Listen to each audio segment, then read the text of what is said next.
सार्थक अंक कहते हैं। बात समझ आया? तो कह रहा है कि जैसे मान लीजिए हम कोई भी संख्या लिख देते हैं जिसमें अंतिम संख्या, जैसे मान लीजिए हमने कहा 102 सेंटीमीटर, तो ये जो 2 वाला सेंटीमीटर है ना, ये किसके करीब होगा? तो हम ये कहेंगे यह 101.9 हो सकता है, या हम कह सकते हैं 102.1 के करीब होगा। तो हम ये कहेंगे कि 102 जो है ना, 102 जो है यानी 2 लास्ट वाला 2 जो है वह कह सकते हैं अनिश्चित हो सकता है, अनिश्चित होता है, यानी ये कह सकते हैं कि अनसर्टेन होता है, इसकी वैल्यू +1 -1 कम ज़्यादा हो सकती है। क्लियर हुआ नहीं हुआ? तो वही कह रहा कि किसी भी संख्या में उपस्थित अंकों की कुल संख्या जिसमें अंतिम अंक क्या होता है? अनिश्चित होता है, यानी फिक्स नहीं होता है, उसमें कुछ +-1 कम या ज़्यादा हो सकते हैं, उसे हम क्या कहते हैं? सार्थक अंक कहते हैं। अब यहाँ पे बात करते हैं, गुड इवनिंग, ठीक है। चलिए अब बात करते हैं सार्थक अंकों को निर्धारित करने के जो नियम थे इसके बारे में। हमने कहा था कि सभी शून्येतर जो अंक होते हैं वो सार्थक अंक होते हैं, यानी ये कहा गया था शून्येतर मतलब आशून्य अंक, कह रहा है जो शून्य नहीं है। जैसे कह रहा है कि मान लो 1 2 3 अगर है या 5 है, तो इसमें सभी अंक क्या होंगे? सार्थक अंक होंगे। तो ये इसका मतलब क्या है? 1 भी सार्थक अंक है, 2 भी है, 3 भी है, 5 भी है। तो इसका मतलब क्या हो गया कि इसमें जो सार्थक अंक होंगे वो क्या होंगे? आपके 1 2 3 4 हो जाएगा। बस में अंकों की संख्या हमें देखनी है, ठीक है। अच्छा, अब ये समझ में आया? यानी जितने भी नॉन जीरो यानी जीरो को छोड़ करके जितने भी आपके क्या होंगे? अंक आएंगे, ठीक है, वो 1 से लेकर के 9 तक, वो सभी जो होंगे वो सार्थक अंक होंगे, ठीक है। जैसे मान लो एक और देख लेते हैं, जैसे कह दिया जाए 21 20 21 21, तो इसमें ये भी सार्थक अंक है, ये भी है, ये भी है, ये भी है, और मान लो 5 लिख दे तो ये भी है। तो कुल सार्थक अंक या मान लो 6 हैं या 7 हैं, तो इसमें जो सभी होंगे वो सार्थक अंक होंगे। इसका मतलब 1 अंक 2 3 4 5 6, यानी इसमें सार्थक अंक कितने हैं भाई? 6 हैं। बात है इसमें? अच्छा, दूसरा कह रहा है 2 शून्येतर अंकों के बीच, यानी 2 आशून्य अंक हैं उसके बीच में अगर शून्य आ जाता है तो वो भी सार्थक अंक हो जाएगा। जैसे कह रहा है कि मान लीजिए हमारे पास 105 है, क्या है? 105। तो एक तो क्या था? ये आशून्य अंक है, यानी शून्य नहीं है, वो सार्थक अंक है। 5 भी क्या है? आशून्य अंक है, वो भी क्या है? सार्थक अंक है। बीच में क्या आ गया? 0, तो ये भी सार्थक अंक कहलाने लगेगा। बात है इसमें? तो इसमें जो सार्थक अंक होंगे वो कितने हो जाएंगे? तो हम ये कहेंगे सार्थक अंक जो होंगे वो 3 हो जाएंगे। अच्छा, अब मान लीजिए 2023 है, क्या है? 2023 है। अब 2023 में जो सार्थक अंक है वो कितना हो जाएगा? तो कहेंगे 1 2 3 4, तो इसमें सार्थक अंक कितने हो जाएंगे? 4 हो जाएंगे। क्लियर हुआ नहीं हुआ? क्यों? क्योंकि शून्य भी सार्थक अंक होगा। अब मान लीजिए ऐसे लिखा 2 0 0 0 1, तो इसमें सार्थक अंक कितने होंगे? अब कमेंट करके बताइए कि 2 0 0 1 में कितने सार्थक अंक होंगे, ठीक है। Akhilesh Gupta, good evening everyone. चलिए, अगर आपको ये समझ में आ रहा है तो ये बताइए कि 2 0 0 1 में कितने कुल सार्थक अंक होंगे? कमेंट करके जरूर बताइए, ठीक है। चलिए, अब यहाँ पर तीसरा क्या कह रहा है? कह रहा है प्रथम शून्येतर अंकों के बाईं ओर आने वाले शून्य जो है वो सार्थक अंक नहीं होते हैं। सबसे ज़्यादा खेला भैया शून्य का है इसमें, है ना। कह रहा है अगर प्रथम शून्येतर अंक, यानी कह रहा है कि अगर मान लो अशून्य अंक है, कह रहा 1 है, अगर इसके पहले आप 0 लगा देते हो, जैसे मान लीजिए 0 पॉइंट है, 0 0 1 है, 2 है, 5 है। अब इसमें ये पूछ ले कि अच्छा बताओ कितने सार्थक अंक हैं, तो हम ये कहेंगे कि इसमें जो पहले वाले जो हैं यानी शून्य अंक यही है 1, यानी ये क्या है? अशून्य अंक हो गया 1। इसके पहले वाले जितने भी शून्य होंगे आगे वाले, ये सार्थक अंक नहीं होंगे। तो बचा कौन? 1 2 5। तो इसमें सार्थक अंक जो है, सार्थक अंक कितना हो जाएगा? तो हम कहेंगे 3 हो जाएगा। सार्थक अंक कितने हो जाएंगे? 3 हो जाएंगे। क्लियर हुआ बात? अच्छा, यहाँ पर अगर देखें, जैसे कहा दिया जाए 0.00, ठीक है, या 0.1 ही रखिए, और मान लीजिए कहा दिया है 2051। अब कहेगा अच्छा बताओ इसमें कितने सार्थक अंक हैं? तो देखिए ये दोनों जीरो जो आगे वाले हैं इसको तो आप छोड़ देंगे, बचेगा क्या? तो कहेंगे ये 2, यहाँ पर 1, यहाँ पर 5 और यहाँ पर कितना होगा 1। तो यानी 2 जो है वो अशून्य अंक है, यानी शून्य नहीं है, तो वो भी सार्थक अंक होगा। उसके बीच में जी 0 आएगा, वो भी सार्थक अंक होगा। 5 भी सार्थक अंक होगा, 1 भी होगा। तो कितने सार्थक अंक हो गए? तो इसमें 4 हो गए, यानी 2 हो गया, 0 हो गया, 5 हो गया, 1 हो गया। तो सार्थक अंक कितने हो जाएंगे? इसमें 5 हो जाएंगे। सार्थक अंक कितने हो जाएंगे भाई? इसमें 5 हो जाएंगे। बात आया समझ? चलिए अगला कह रहा है कि दशमलव के दाईं ओर, दशमलव के जो दाईं ओर, ठीक है, अंत में आने वाले शून्य जो है वो सार्थक अंक होते हैं। क्या होंगे? सार्थक अंक होते हैं। बात आया समझ? तो यहाँ पर अगर देखें, जैसे मान लीजिए हमारे पास क्या है, मान लीजिए 2 है, पॉइंट है, 0 है, ठीक है, 0 है, 0 है, ऐसा दे दिया है। तो इसमें जितने भी शून्य होंगे, ठीक है, वो सार्थक अंक हो जाएंगे।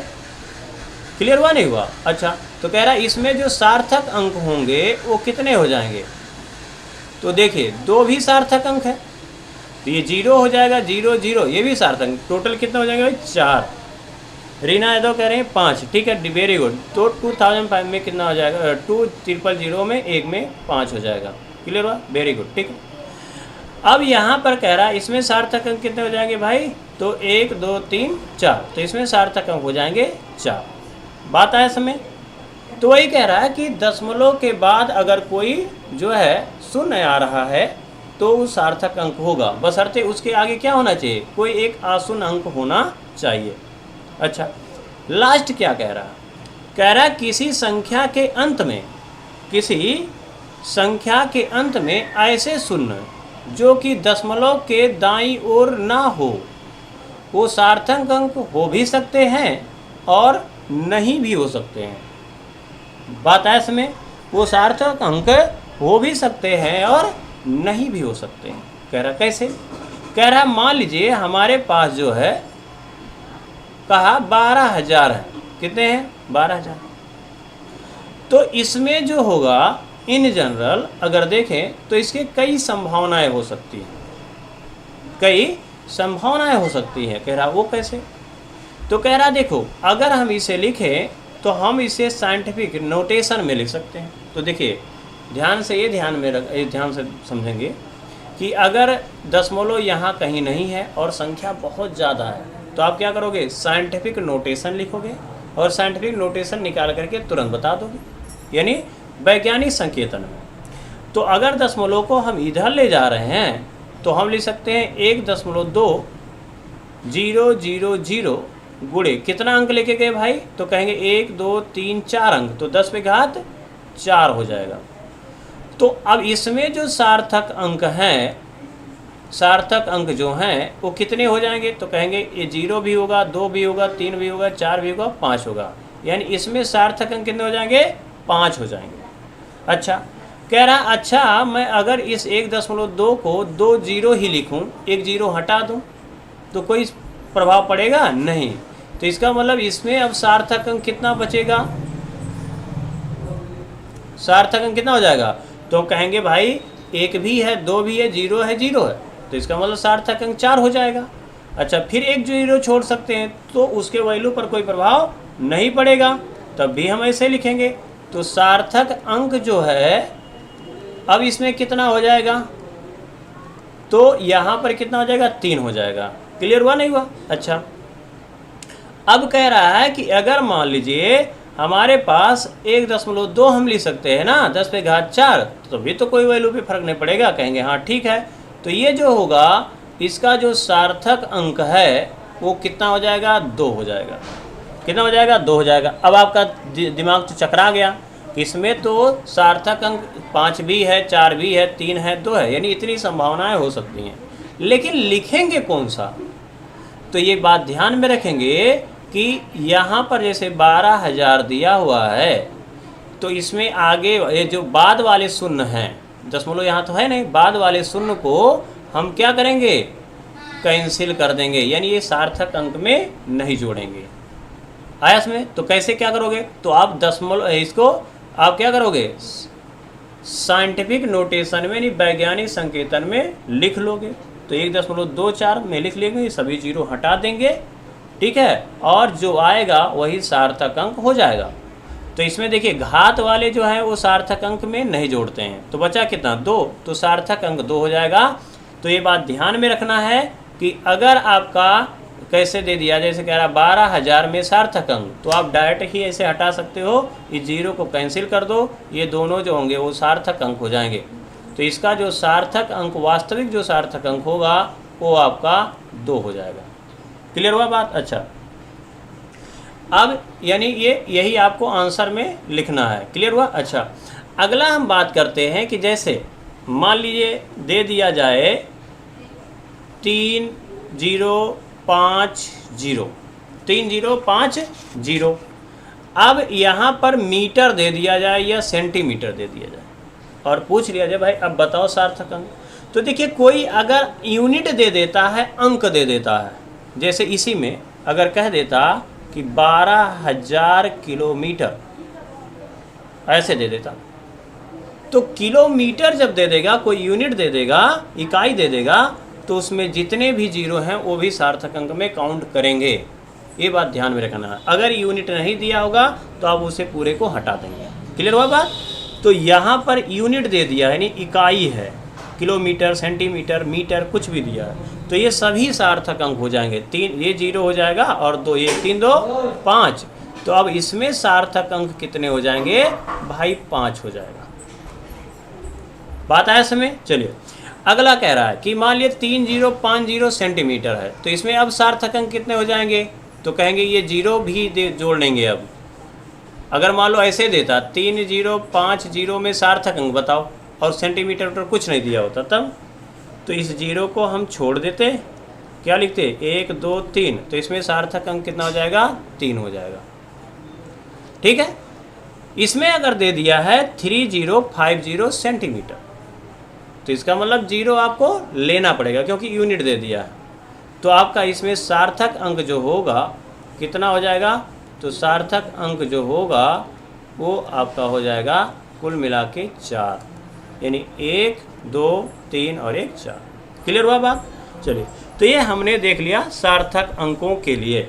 उसके बाद मैंने कहा था कि अगर कोई वैल्यू निश्चित है, फिक्स है, निश्चित है और फिक्स है उसे कहेंगे, तो उसका इनफाइनाइट हो जाएगा। क्या हो जाएगा? इनफाइनाइट हो जाएगा। जैसे मान लीजिए ये कहा जाए 5वां पॉइंट जो भी होगा, कितना पॉइंट है? 6वां। तो अगर हम 6वां पॉइंट लिखें तो हम ये कहेंगे कि जैसे कह दिया जाए कोई निश्चित संख्या आ गई, जैसे कह रहा कि 5 सेब है, ठीक है, 5 सेब है, इसका मतलब अब 5 में कोई अनसर्टेनिटी नहीं है, अनिश्चितता नहीं है, तो क्या होगा? इसका जो सार्थक अंक होगा वो अनंत लिख सकते हो। क्या लिखोगे? अनंत। क्यों? कि यहाँ पर 5.0000 बढ़ाते जाओ अनंत तक, इनफाइनाइट तक।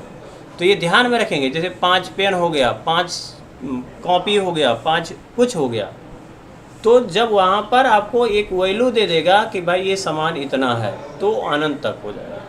अगर हम देखें पाई है, तो पाई का मान भी फिक्स है, यानी 22 बटे क्या होता है आपका? 7 होता है, या कहेंगे 3.14 होता है ना। तो इसके आगे बहुत इनफाइनाइट तक संख्या दिया हुआ है, आप देखेंगे इसके वैल्यू को पूरा तो बहुत दूर तक जाएंगे, तो इसका मतलब ये भी अनंत होगा। ये क्वेश्चन आया हुआ है, ये नहीं आता है कंपटीशन में। क्लियर हुआ? अच्छा, तो ये हमने देख लिया कि भाई ये सार्थक अंक होते हैं और इस प्रकार से हम सार्थक अंक को निकालते हैं या इसके मान को देखते हैं। अच्छा, अब बात करते हैं थोड़ा सा, अगला एक टॉपिक आ गया है जिसको कहते हैं हम परिशुद्धता, प्रिसीजन। ठीक है, परिशुद्धता यानी प्रिसीजन क्या होता है, अब इसके बारे में समझते हैं। देखिए, यह किसी भी भौतिक राशि के मापन, ठीक है, मापन एक दूसरे के समीपता को प्रदर्शित करता है। मापन के एक दूसरे के समीपता को प्रदर्शित करता है। कहेंगे हमको तो समझ में नहीं आया क्या कहना चाहता है। कहना ये चाहता है कि जैसे मान लीजिए आपको ये कहा गया कि भाई ये लकड़ी है, ठीक है, या सिलेंडर है, कुछ मान लीजिए तार है, और आपको स्क्रू गेज दे दिया गया और कहा गया अच्छा इसका रेडियस मापो, है ना, या हम कह सकते हैं इसकी मोटाई मापो, गोलाई। तो अगर मान लीजिए कोई माप रहा है तो कह रहा है कि अगर मान लो हमारे पास कई स्टूडेंट, मान लो ए स्टूडेंट है, क्या है, जैसे हमारे पास क्या है 3 स्टूडेंट है, जैसे कह रहा ए है। अब इसने जब मापा तो आ गया 1.2 सेंटीमीटर, दूसरे ने मापा तो 1.3 आ गया, तीसरे ने मापा तो 1.4 आ गया। क्लियर हुआ? तो हम ये कहेंगे कि इन तीनों का जो मापन है वो एक दूसरे के क्या है, नज़दीक है, पास में है। जैसे 1.2, 1.3, 1.4, इसका मतलब ये लगातार है। इसका मतलब ये क्या हो गया, परिशुद्धता हो गया। अब अगर ऐसा करता कि अगर पहला वाला मापता तो 1.2 लिख लिया, दूसरा वाला मापता 1.0 लिख देता, तीसरा वाला मापता तो 1.5 लिख देता, तो हम ये कह सकते हैं कि ये भाई परिशुद्ध नहीं है, परिशुद्धता नहीं है इसकी। बात आया? तो अगर जितना भी मान लो 10 स्टूडेंट हैं, अगर वो मेजरमेंट कर रहे हैं, माप रहे हैं किसी चीज़ को, तो उनकी वैल्यू जो भी है अगर वो पास में लिखे हैं, चाहे वो सही लिखे हों चाहे गलत लिखे हों, उससे हमें कोई फ़र्क नहीं पड़ता है। इसमें उससे ये कोई फ़र्क नहीं पड़ता है कि वो सही लिखें या गलत लिखें, बस फ़र्क ये पड़ेगा कि भाई लगातार होने चाहिए। तो लगातार एक दूसरे के समीप होंगे तो उसे हम परिशुद्धता कहेंगे। अच्छा, अब कह रहा है यथार्थता मतलब एक्यूरेसी कह सकते हैं, एक्यूरेट। तो कहेंगे एक्यूरेट मतलब क्या है, वास्तविक है कि नहीं है, वास्तविकता है कि नहीं है। तो वही कह रहा है कि यह किसी प्रायोगिक मान को, ठीक है, कोई भी प्रायोगिक मान है, नहीं प्रैक्टिकली आपने किया, और वास्तविक मान के वह जितना समीप होगा, वास्तविक मान के जितना समीप होगा तो हम कहेंगे वह उतना ही यथार्थ होगा, यानी एक्यूरेट होगा, एक्यूरेसी होगी।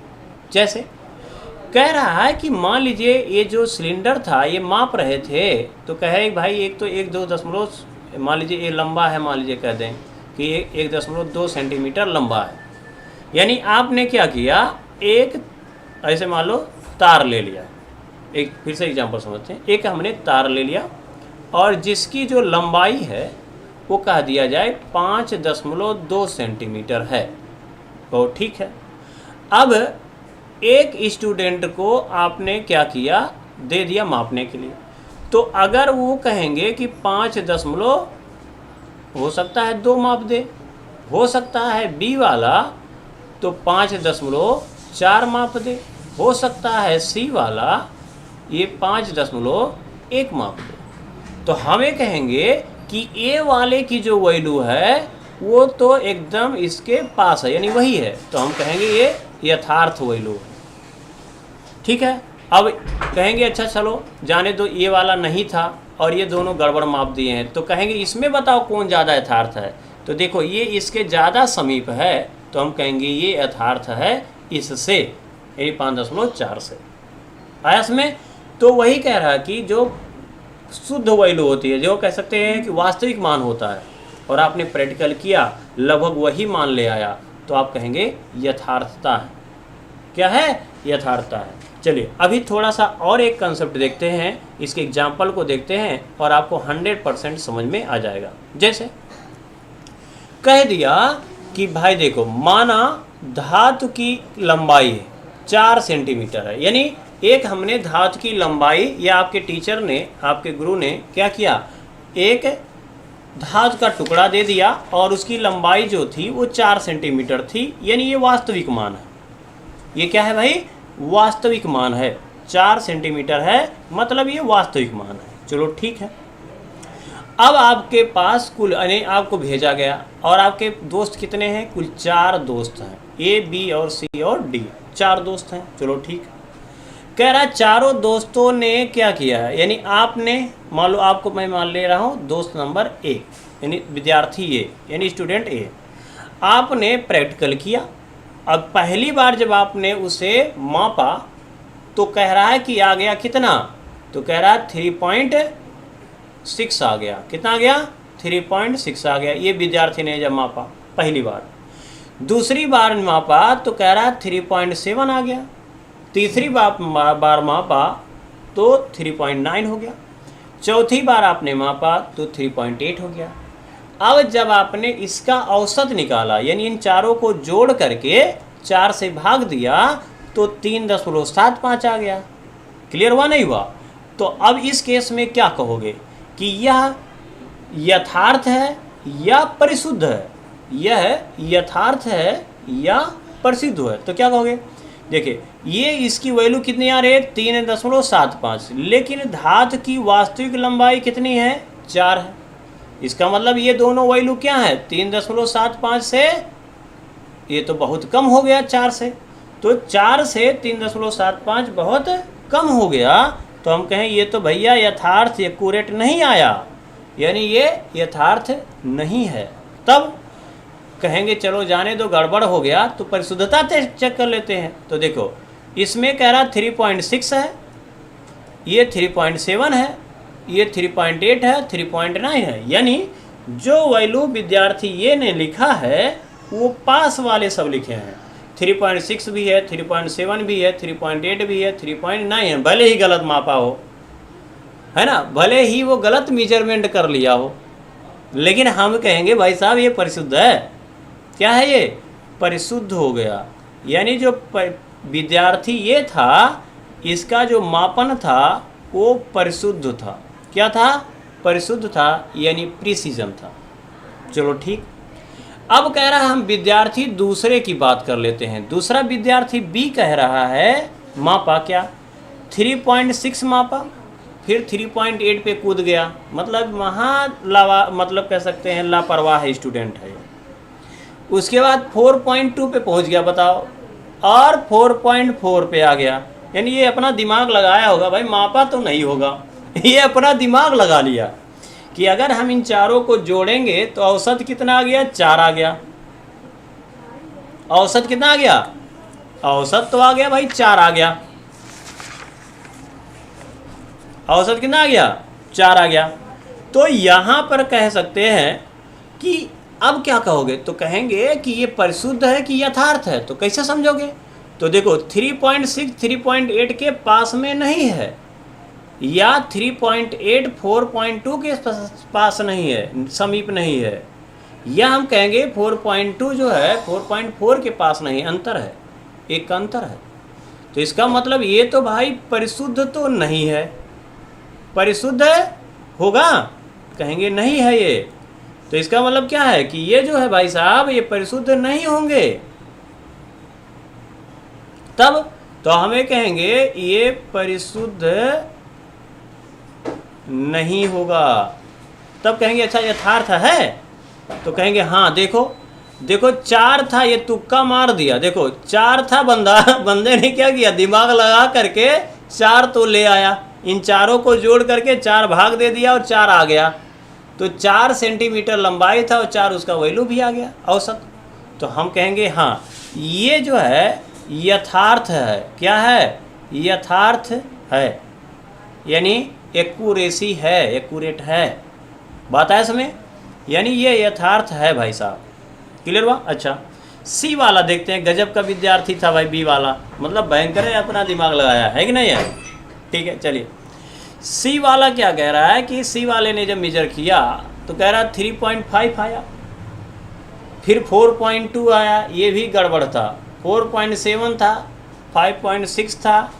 अब भाई देखो औसत जब निकाला तो महा गजबे हो गया, 4.5 आ गया। अब मापा वाला है ना, तो इसने भाई साहब सही से मापा, यानी प्रिसीजन भी साथ, यानी पास वाले नहीं लिखा है, क्योंकि एक 3.5 है, एक पहुंच गया आसमान में, 4.2 और पहुंच गया 4.7 पे, 5.6 पे। यानी हम ये कह सकते हैं यह परिशुद्ध नहीं है। आयस में परिशुद्ध तो नहीं है। अच्छा, अब औसत देख लो। औसत में क्या कह रहा है? 4.50 है। अब औसत में जब 4.50 है तो इसकी वैल्यू कितनी है? धातु की लंबाई 4 है, तो 4.0 है, लेकिन ये 4.50 लिखा है। तो क्या परिशुद्ध होगा? सॉरी, यथार्थ होगा? नहीं। तो हम कह सकते हैं कि यह ना तो परिशुद्ध है और ना ही यथार्थ है। क्या लिखोगे? तो हम ये कहेंगे यह ना तो परिशुद्ध है और ना ही यथार्थ है, यानी एक्यूरेट है, यथार्थ है। क्लियर हुआ बात? अच्छा, लास्ट वाले को भाई साहब इनका भी गजब का कारनामा होगा, देख लेते हैं क्या कह रहा है ये, कैसे हैं ये। यानी ये तो बहुत बेवकूफ़ लड़का था ये सी वाला, मतलब नालायक है ये, इसको कुछ नहीं पता है। ठीक है, चलिए अब विद्यार्थी डी वाली बात कर लेते हैं भाई। अब डी क्या कह रहा है भाई? तो कह रहा है कि देखो एक बार मापा तो 3.9 आ गया, दूसरी बार मापा 4.0 आ गया, तीसरी बार मापा तो 4.1 आया, चौथी बार मापा तो 4.0 आया। ठीक है, यानी देखिए सभी वैल्यू एक दूसरे के क्या हैं? समीप हैं। तो मापन में जो वैल्यू थे अगर वो समीप आ जा रहे हैं तो इसका मतलब क्या हो गया? ये परिशुद्ध हो गया। क्या हो गया? तो हम कहेंगे ये तो भाई साहब परिशुद्ध हो गया, क्योंकि सभी वैल्यू क्या हैं? समीप हैं, तो ये तो परिशुद्ध हो गया। अच्छा, जब इसने औसत निकाला तो औसत भी क्या है? 4.0 है और इसका भी 4.0 है, यानी सेम है, यानी सबसे अच्छा स्टूडेंट यही रहा। ये तो कहेंगे कि यह परिशुद्ध तथा यथार्थ दोनों है। तो यह जो है परिशुद्ध तथा यथार्थ, यानी सबसे अच्छा स्टूडेंट इसी को कहेंगे, यथार्थ दोनों है। आया इसमें? चलिए, तो ये हो गया हमारा प्रिसीजन के बारे में और एक्यूरेसी के बारे में, यानी परिशुद्ध और यथार्थता के बारे में हमने देख लिया। अच्छा, अब जो हमें मान निकालना है वो है भाई निकटतम मान। क्या होगा? निकटतम मान, यानी राउंडिंग आप करिए तो निकटतम मान, यानी इसको बोलते हैं हम राउंडिंग ऑफ। ये देखिए ये सब जो है कैलकुलेशन में बहुत काम आता है। जब आप फिजिकल केमिस्ट्री पढ़ते हैं या आप कोई सवाल लगाते हैं तो ये सब बहुत ही ज़रूरी होता है जानना। ठीक है, तो अब बात करते हैं निकटतम मान, यानी राउंडिंग ऑफ। ठीक है, अब निकटतम मान जो है वो आपको डिसाइड करना पड़ता है, ये सामने वाला बताएगा कि कितना लेना है। कैसे इसको चेक करोगे? तो ये कह रहा है कि हम इसमें क्या करते हैं कि दशमलव के बाद जो शेष अंक होता है उसी में हेरा फेरी करते हैं, यानी अदला बदली कर देते हैं और उसके निकटतम मान को हम लिखते हैं। ठीक है, चलिए कैसे? जैसे ये कह रहा है कि जैसे मान लो हमारे पास क्या है, ठीक है, अगर कह रहा है कि जितने अंक हमें शेष रखने हैं उनके अंतिम अंक के बाद का जो अंक है, जैसे मान लीजिए कह रहा है कि हमारे पास 1, 2, 5 और 3 है। ठीक है, अब कह रहा है कि हमें 3 अंकों तक रखना है, यानी 3 सार्थक अंक तक इतना रखना है, यानी हमें 3 जो है आपको सार्थक अंक तक रखना है, यानी 3 अंक तक। ठीक, तो कह रहा है कि 3 अंक तक रखना है, तो पहले के 3 रखोगे, लास्ट वाले को भाई साहब को छोड़ोगे। तो जब लास्ट वाले को जो छोड़ोगे तो कह रहा है कि अगर इसकी वैल्यू, यानी जो अंतिम वाला है, अगर अंतिम जो मान है, अंतिम जो मान होगा अगर वो 5 से छोटा है, 5 से छोटा है, तो पहली वाली संख्या में, पहली वाली जो अंक होगी या संख्या होगी, कोई परिवर्तन नहीं होगा, में कोई परिवर्तन नहीं करते हैं, कोई परिवर्तन नहीं करते हैं। आया बात में? यानी ये कह रहा है कि हमें हमारे पास 1 जो है 2, 5, 3 था, लेकिन हमें लिखना था 3 अंक तक, तो हमें 3 को छोड़ना पड़ेगा। तो हम इसको छोड़ सकते हैं और इसके 5 में हम कोई वृद्धि नहीं करेंगे, यानी 1.25 मान लीजिए सेंटीमीटर है तो सेंटीमीटर लिख लेंगे। बात आया इसमें? अच्छा, दूसरा ये कह रहा कि अच्छा ठीक है, अब मान लीजिए 2 से 5 से ज़्यादा हो तब, तो कह रहा मान लो 1.25 था और यहाँ हमने एक और 5 लगा दिया, तो कह रहा हमें लिखना है कितने अंक तक? तो कह रहा 3 अंक तक लिखना है। तो कह रहा इस 5 को छोड़ना है, यानी 5 से मान लीजिए पहले ज़्यादा वाला देखते हैं। तो कह लो मान लीजिए 6 है, तो इसको क्या करोगे? तो कह रहा है कि जो अंतिम अंक है, तो कह रहा है यदि अंतिम अंक 5 से अधिक है, 5 से क्या है भाई, अगर अधिक है तब तो हम ये कहेंगे कि पहली वाली संख्या में अधिक है, तो पहली वाली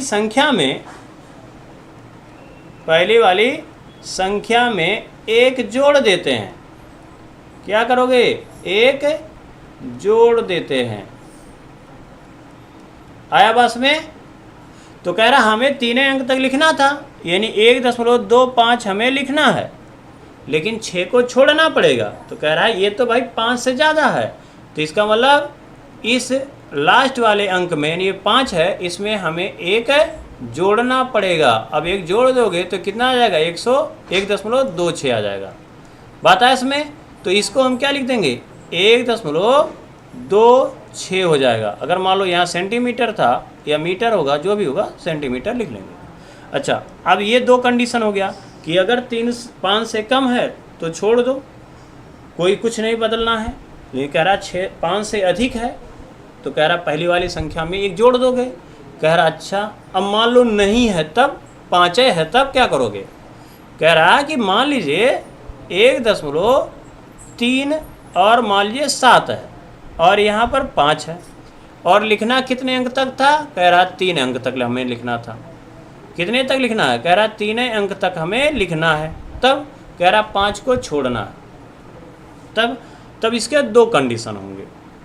देखो, अगर कह रहा यदि अंतिम अंक या छोड़ने वाला जो अंक है, यदि अंतिम अंक क्या है? 5 है, तो उसके 2 नियम होंगे। तो उसके जो है हमें 2 नियम पढ़ने होंगे, समझने होंगे। पहला, यदि अंतिम अंक से पहले वाला अंक, अंतिम अंक से जो पहले वाला अंक है, पहले वाला जो अंक होगा, अगर वो विषम है, क्या है? विषम है, तब क्या करोगे? क्या है? कह रहा विषम है, यानी ऑड नंबर में है, विषम है, तो उसमें एक जोड़ देते हैं। तो उसमें एक जोड़ देते हैं। बात है इसमें? तो कह रहा अब इसमें जो लिखना है, तो 1 पॉइंट क्या है? 37 है, और इस 5 को छोड़ना है। तो इससे पहले में क्या है? 7 है, विषम है। तो अब इसको क्या कर लेना होगा? एक जोड़ लेंगे, यानी 8 हो जाएगा। क्लियर हुआ? अच्छा, अब कह रहा चलो ठीक है, तो हमको समझ में आ गया। अब कह रहा कि मान लीजिए चौथा पॉइंट, कह रहा कि 1 मान लीजिए आपका 4 और 6 हो, 1 क्या हो? 4 और 6 हो, और यहाँ पे 5 दिया हो, तब यहाँ पे आपको ये समझना है कि अगर ये 5 है और इसे आपको हटाना है, तो इसके पहली वाली संख्या देखिए कितना है? 6, और 6 कैसा है? सम है। तो सम है तो उसको रहने दो, समय रहने दो। विषम है तो सम करेंगे एक जोड़ करके, बस इतना ध्यान में रखना। तो इसको हम क्या करेंगे? छोड़ देंगे, और क्या लिखोगे? 1.46 है। तो हम कहेंगे कि यदि अंतिम अंक 5 है और उससे पहले वाला जो अंक है वो अगर सम संख्या में है, यानी 2, 4, 6, 8 है, तो हम क्या करेंगे? उसमें कोई परिवर्तन नहीं करेंगे, वो 1.46 रहने देंगे। इसमें तो ये आपके क्या थे? राउंडिंग आपके कुछ नियम थे। अच्छा, अब सोच रहे होगे कि भाई बीच में राउंडिंग आप क्यों ले आए? तो देखो, सार्थक अंक जो है हमें जोड़ना अगर है, तो राउंडिंग आप हमें पता होना चाहिए। अब अगला हेडिंग लिखेंगे, सार्थक अंक। यानी अगला जो हेडिंग होगा वो लिखेंगे सार्थक अंकों,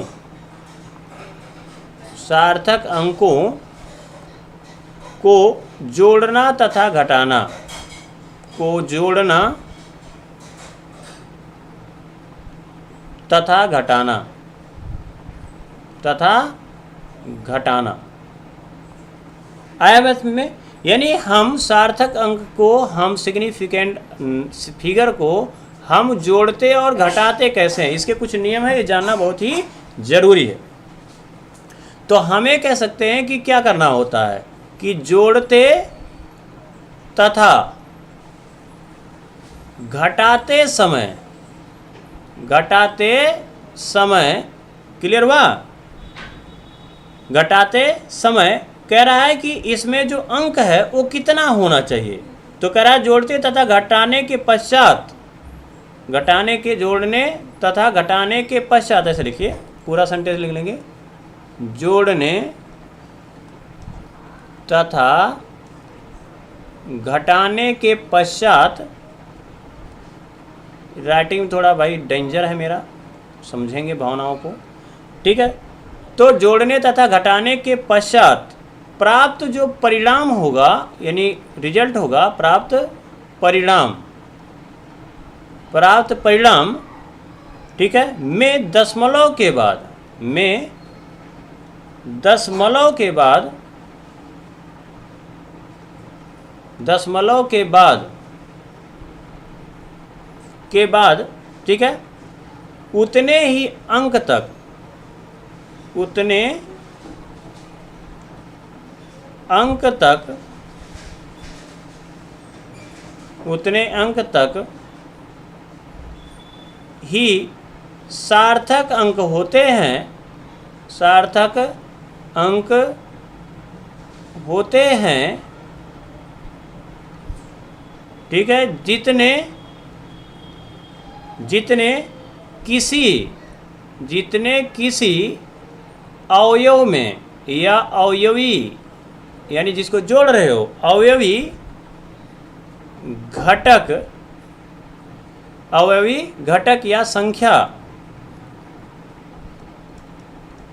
अवयवी घटक या संख्या में, संख्या में न्यूनतम होती है, यानी न्यूनतम सार्थक अंक होती है, सार्थक अंक होती है। इसमें बस इतना ध्यान में रखना। जैसे अब जोड़िए, कह रहा हमारे पास क्या है, मान लीजिए एग्जाम्पल लेते हैं, जैसे मान लीजिए 4.123 है और आपने इसमें जोड़ा 6.0 और फिर आपने एक और जोड़ लिया, मान लीजिए 2.14, ठीक है। अच्छा, अब इसमें अगर देखोगे तो इसको जोड़िए, तो यहाँ पर क्या हो जाएगा, 3 यहाँ आ जाएगा और 4 2 6 आ जाएगा और 1 1 2 आ जाएगा और 6 4 10 2 12 आ जाएगा। यानी इसका जो रिजल्ट आएगा, यानी ये हो गया परिणाम, ये हो गया क्या, परिणाम। अब इसमें आपको देखना है कि दशमलव के बाद कितने संख्या हैं, कितने न्यूनतम होंगे, अंक होंगे, न्यूनतम अंक होंगे। तो क्या देखिए इसमें दशमलव के बाद कितना है, तो कह रहा एक ही है, दशमलव के बाद कितना है, एक ही है। तो आपको दशमलव के बाद एक ही तक जाना है, यानी ये देखिए ये न्यूनतम वाला है, क्या है, न्यूनतम है। दशमलव के बाद, ये ध्यान में रखेंगे, दशमलव के बाद, दशमलव के बाद इसमें क्या है, न्यूनतम संख्या है, कितना है, तो कह रहा है 1 है, तो 1 तक लिखना है। तो इसका मतलब क्या है कि इसका जो उत्तर होगा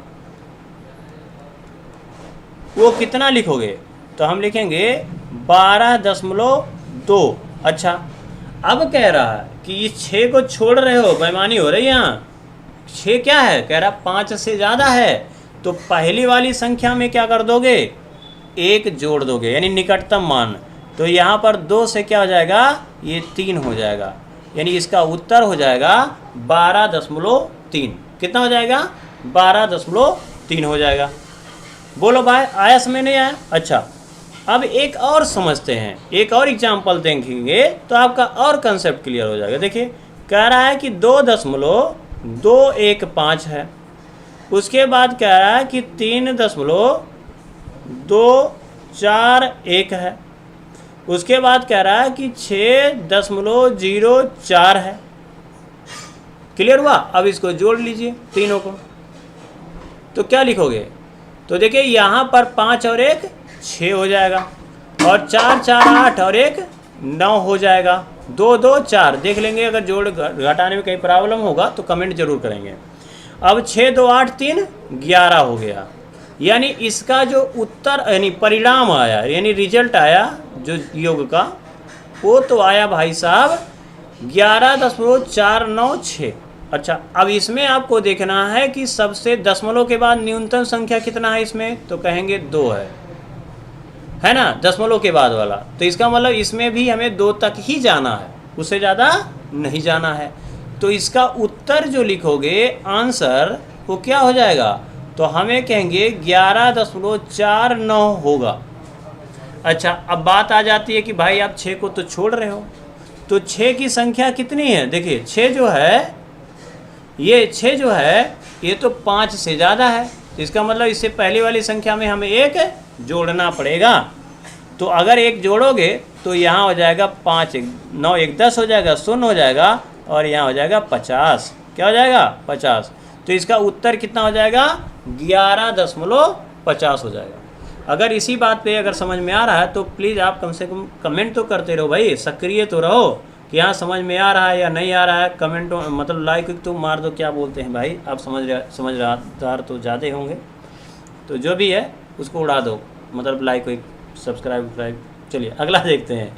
अगला कह रहा है भाई साहब घटाना अगर हो गया तब, ये तो जोड़ की बात कर लिए, तो अब घटाना है तो सेम वही काम इसमें भी है घटाना में। तो अगर हम देखें कि सार्थक अंकों का जो घटाना है, सार्थक अंकों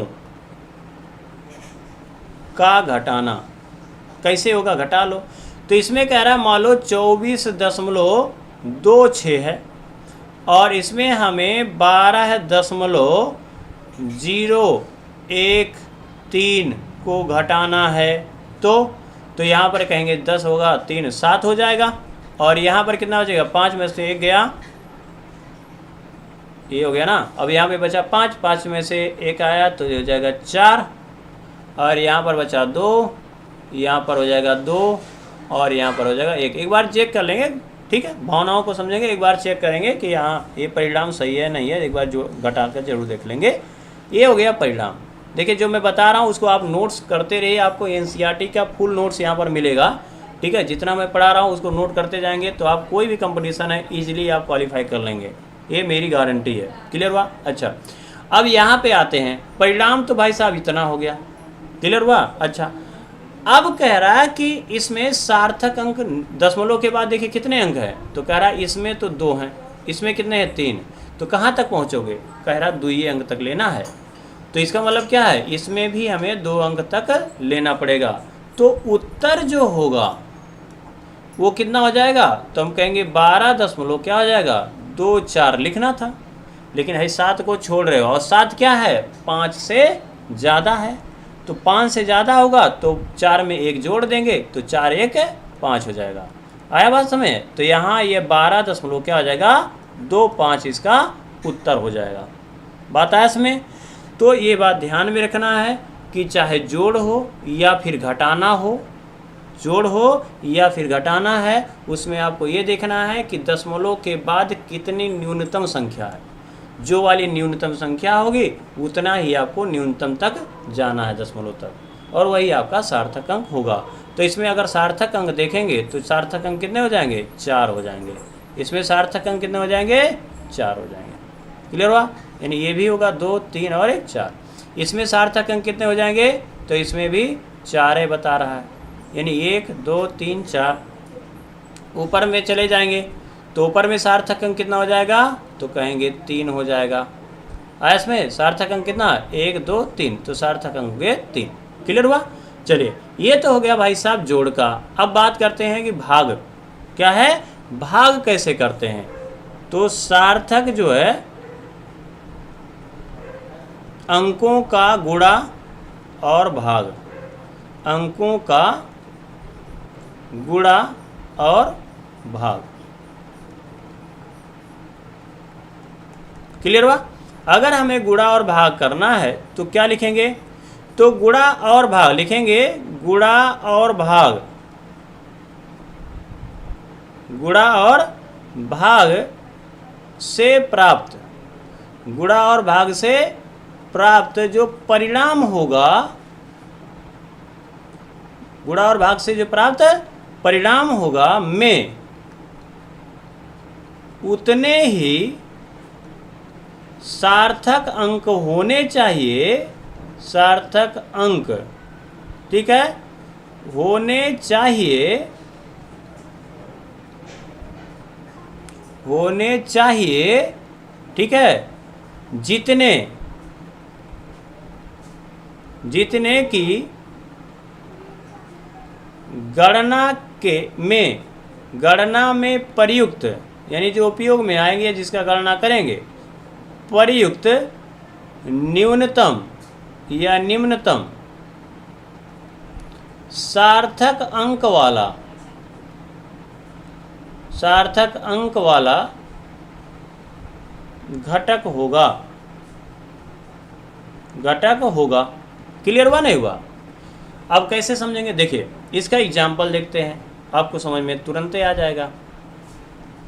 और ठीक है, चलिए अब इसमें कह रहा है कि जैसे मान लीजिए कहेगा कि 2.218 की, ठीक है, 7.4 से गुणा कीजिए, ऐसा दे दिया है, गुणा कीजिए। अब इसमें कुछ देगा नहीं कि सार्थक अंक है कि क्या, ऐसा कुछ नहीं देगा, ये क्वेश्चन दे देगा, कहेगा इसको गुणा कीजिए।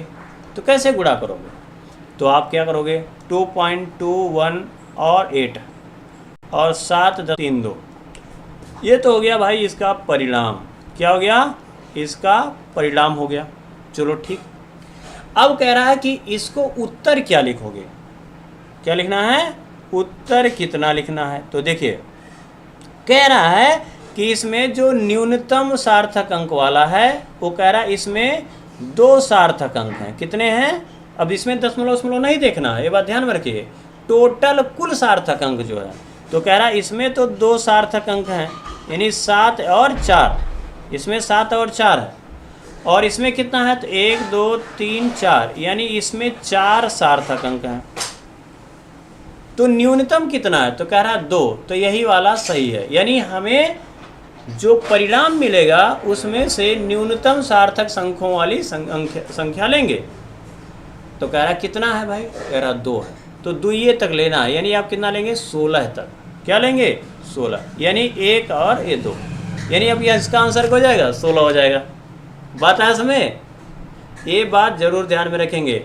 गुणा करिए या भाग दीजिए, जितना सार्थक अंक न्यूनतम वाला घटक होगा, तो यही न्यूनतम घटक है कि नहीं है? इसमें 2 ही सार्थक अंक है, तो आंसर जो होगा वो 2 ही सार्थक अंक तक लेना होगा। उसमें दशमलव आए या ना आए, उससे हमें कोई लेना देना नहीं है।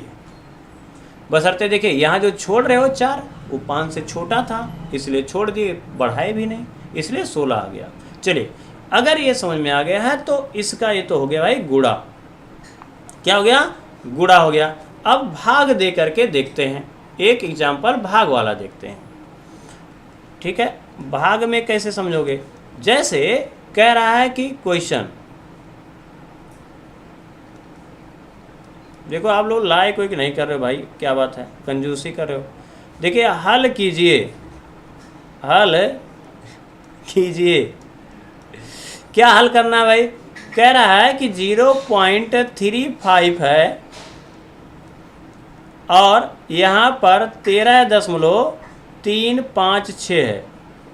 अच्छा देखिए आपको लेक्चर समझ में आ रहा है या नहीं आ रहा है, एक बार तो कमेंट करके बताइए, ठीक है। अब देखिए भाग देना है तो क्या करोगे? तो 0.35 है बटे क्या लिखोगे? 13.35।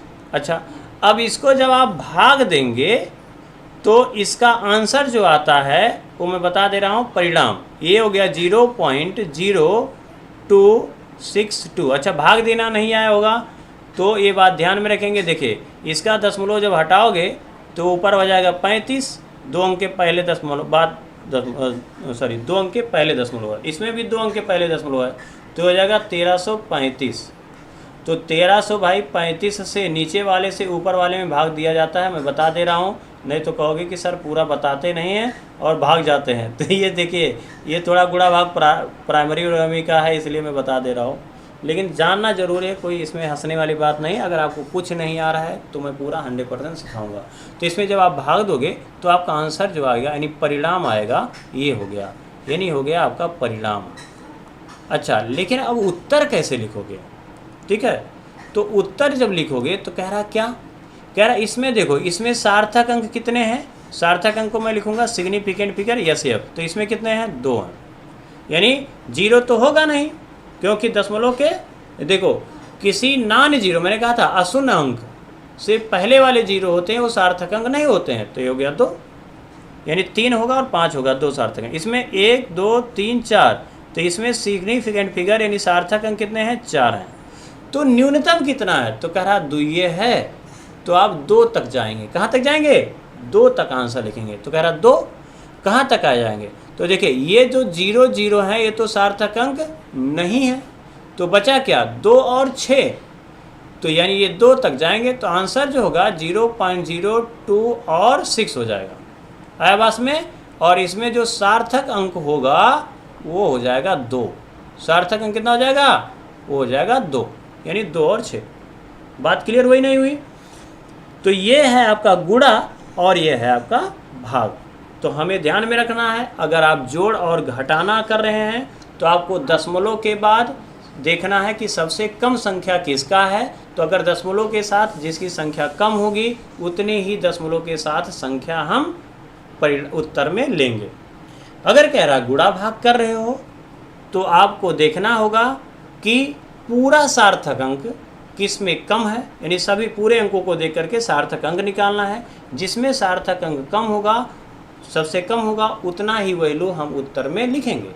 जैसे इसमें सार्थक अंक 2 है, सबसे न्यूनतम घटक वाला है, तो हमने 2 तक आंसर लिखा। बस इतना ही आप ध्यान देना है, बहुत मारपीट झगड़ा भाई नहीं करना है। केमिस्ट्री हमें पढ़ना है, ठीक है, और हमें सीख के जाना है।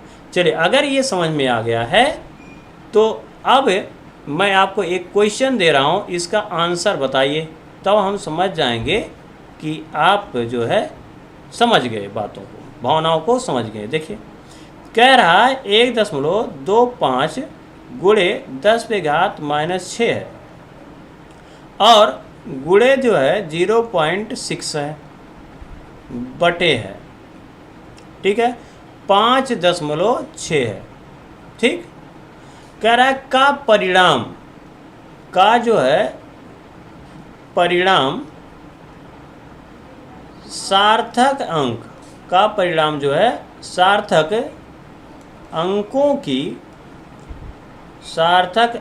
की उपयुक्त, सार्थक अंकों की उपयुक्त संख्या ज्ञात कीजिए, उपयुक्त संख्या ज्ञात कीजिए। ये दे दिया। चलिए अब इसको सॉल्व करिए। तो देखो मैं सॉल्व करके इसके परिणाम को बता देता हूँ। तो देखिए 1.25, अब इसमें 0.6 का गुणा कर दोगे तो 0.6 हो जाएगा और 10⁻⁻6 ऐसे लिख लोगे बटे 5.6 है। अब इसको अगर सॉल्व करोगे तो दशमलव को हटा दोगे, ऊपर नीचे 1 1 है, हटा दो और इसका दशमलव यहाँ ले जाओ, तो हम सब कह सकते हैं 125 हो जाएगा, गुणे 6 हो जाएगा और इसको कह देंगे 56। अब इसका 2 अंक गया तो 6 और 2 जुड़ जाएगा, 6 2 8 गुणे 10⁻⁻8 हो जाएगा। ठीक है, तो अगर देखें तो इसको अगर आप सॉल्व करोगे पूरा तो जो आंसर आता है वो 0.1339 गुणे 10⁻⁻6 आता है। ये इसका क्या हो गया भाई? परिणाम हो गया।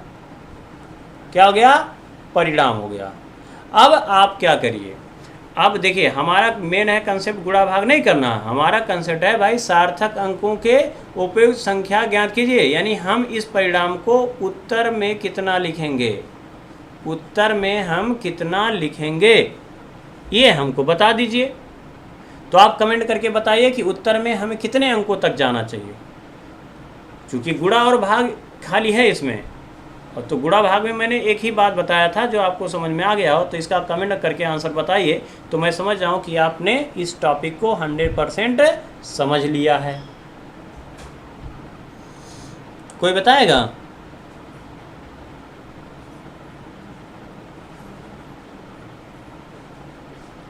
मतलब नहीं है बताओगे क्या भाई? आप लोग बहुत इनएक्टिव मोड में रहते हो।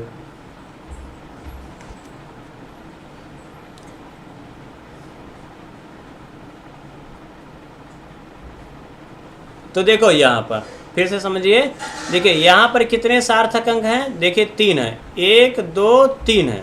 तो सार्थक अंक कितने हैं इसमें? 3,